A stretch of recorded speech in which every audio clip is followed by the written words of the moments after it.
Professor साहब और अलामा अमीन शहीदी साहब से बात नहीं हुई। अलामा साहब, आपसे एक छोटी सी बात, ये आप दोनों से मैं इसलिए ज़रा आखिर में आता हूँ कि ज़रा तजर्बा जो है ना वो साथ में शामिल हो जाता है।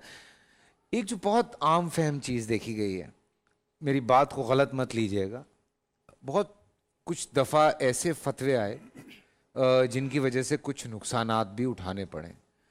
तो किन को इख्तियारात हासिल हैं फतवा देने का, किन को इख्तियारात हासिल हैं कि वो उन फतवों पे कानूनी कार्रवाई कर सकें? थोड़ा सा इस हवाले से भी बात होनी चाहिए। बिस्मिल्लाहिर्रहमानिर्रहीम। ये सवाल तो मेरा ख्याल है बाकी मुफ्तियान इज़ाम से होता तो ज़्यादा बेहतर था, क्योंकि फतवों का मसला जो है हमारे यहाँ नहीं है। हाँ, मुझे पता है वो इधर है, ये तीन बैठे हुए हैं, मुझे पता है, तो वहाँ ज़्यादा बेहतर है। इसीलिए मैंने ये सवाल आपसे पूछा है। हाँ, हमारे यहाँ रवैयों का मसला हो सकता है, फतवों का मसला नहीं है। फतवों के हवाले से अल्हम्दुलिल्लाह हमारे यहाँ कोई किसी तरह की ऐसी मुश्किल नहीं है। ठीक है, चूँकि हमारे यहाँ हर बंदे को फतवे का इख्तियार है नहीं। एक बंदा होगा पूरी दुनिया में या दो बंदे होंगे पूरी दुनिया में, उन दो बंदों के फतावा को पूरी दुनिया में मौजूद तशय्यो सुनेगी भी और समझेगी भी और अमल करेगी। ठीक है। तो इसलिए वो जो फतवों की वजह से झगड़े और मसाइल पैदा होते हैं वो हमारे यहाँ नहीं है। मैं इसलिए जो बात आपने भी तमाम उलमाए कराम से पूछी है, मैं उसकी थोड़ी सी वो कर दूँ। मुफ्ती अबू मोहम्मद साहब ने बड़ी खूबसूरत बात की। मैं बड़ा क्या कहते हैं उसको एंजॉय करता हूँ जब ये बात करते हैं।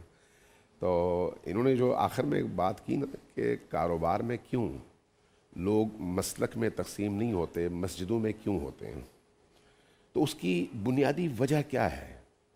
कारोबार में चूँकि नफ़ा नुकसान सामने है, मसलकों में तकसीम होंगे तो कारोबार में नुकसान होगा। इसलिए वहाँ पर आपने मसलकों में तकसीम नहीं होना, बल्कि अपना उन्वान इस्लामी कायम रखना। भाई हम सब मुसलमान हैं। मस्जिदों में आम तौर पर, अलबत्ता इस पर मुफ्ती सुभान साहब ने बड़ी खूबसूरत बात की कि हर जगह ऐसा नहीं है, लेकिन अक्सर जो देखा गया है उसकी वजह क्या है? उसकी वजह यह है कि मस्जिदों और इबादत गाहों में तकसीम के नतीजे में फ़ायदा होता है जी। जब आप लड़ाते हैं तो फ़ायदा होता है जी। इसलिए असल मसला वही मफादात है। जिन लोगों के दिल में खौफ खुदा होता है वो हत्ता कुफ़ार के हवाले से भी बात करते हैं तो एहतियात से करते हैं। जिनके दिल में खौफ खुदा नहीं होता वो अपने हमसाये के हवाले से भी ऐसी ज़बान इस्तेमाल करते हैं कि अल-इयाज़ु बिल्लाह इंसान की रूह कांप उठे। ये जो इस्लामोफोबिया है इसको समझने की ज़रूरत है कि ये ज़ाहिर है एक पूरा प्रोजेक्ट है। बार बार ये बात इशारतन भी किनायतन भी और बाद औक़ात तफसील से भी अर्ज़ कर चुका हूँ कि ये एक प्रोजेक्ट है। इस प्रोजेक्ट का मकसद क्या है? उभरती हुई इस्लामी क़ुव्वत और फ़िक्र का रास्ता रोकना, ये है असल मकसद। इस मकसद के लिए जो रास्ते अपनाए गए हैं वो 1000 से ज़्यादा रास्ते हैं, एक रास्ता नहीं है। प्रोपेगेंडा उसमें से सिर्फ एक रास्ता है, मीडिया उनमें से सिर्फ एक रास्ता है।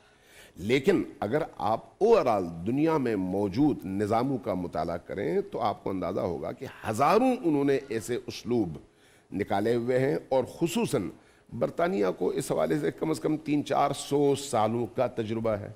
अमरीकी उनके मुकाबले में ज़रा तजुर्बे में पीछे हैं, इसलिए उनके तजुर्बे से बाकी दुनिया से मुराद यानी मगरबी दुनिया फ़ायदा उठाती है। ये जो इस्लामोफोबिया है ये किसके ख़िलाफ़ है, इस पर सोचने की ज़रूरत है। जहाँ भी ऐसा इस्लाम हो जो उनके मफादात को तहफ़्फ़ुज़ दे, उसके ख़िलाफ़ कोई इस्लामोफोबिया नहीं है। वो लिबरल इस्लाम है, वो ऐसा इस्लाम है जिसमें शराब पियो मस्जिद में भी जाओ, बेहिजाब रहो नमाज भी पढ़ो, बेहयाई करो साथ में जो है इस्लाम का नाम भी लो।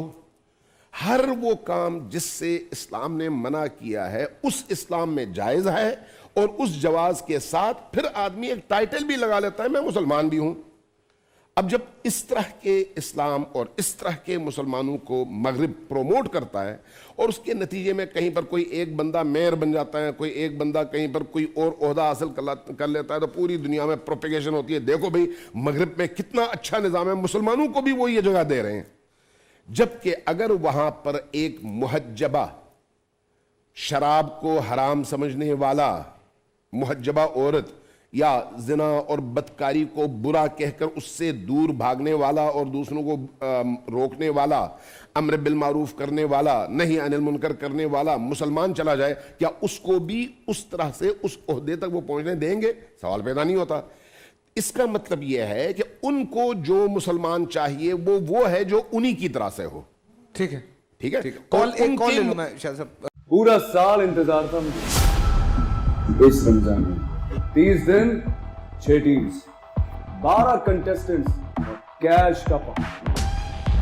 اب گیم وہ ہوگا جسے آپ کا نہیں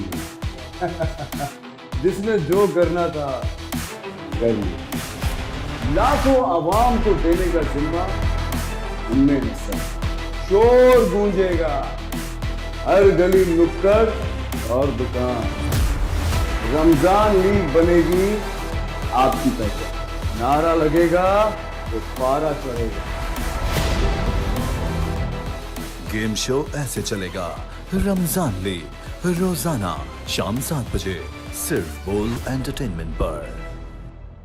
بول انٹرٹینمنٹ کے شوز دیکھنے کے لیے ہمارے چینل کو سبسکرائب کریں اور بیل آئیکن پر کلک کرنا نہ بھولیں۔